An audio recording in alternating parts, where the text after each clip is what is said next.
Because of the world kind of going and learning new things, and the government doing its own thing, and the politicians doing something cordially separate.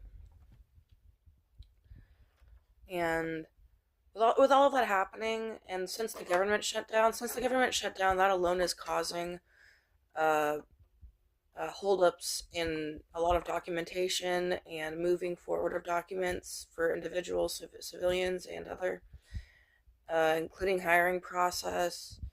Um, they even EBT was supposed to be affected, but since they've pushed the EBT to work accurately, there's good things happening inside of the system, meaning they took someone and had someone audit, so they figured a lot of different things out with finances and everything and funding.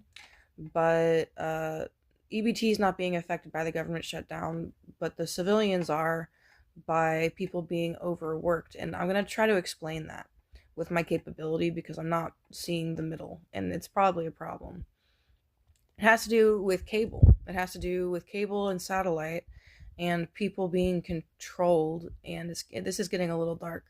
People are pretty much losing their lives, and they should be on hospice when they're still working in their 30s and 40s.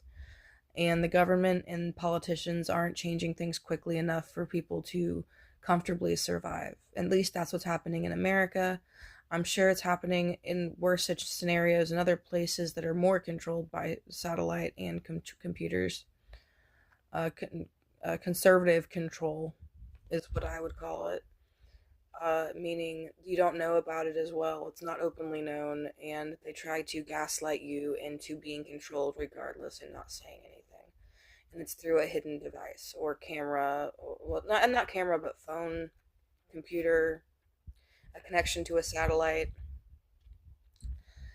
and that a satellite that's connected to the government or politicians that have their hand in the government, and it's not survivable.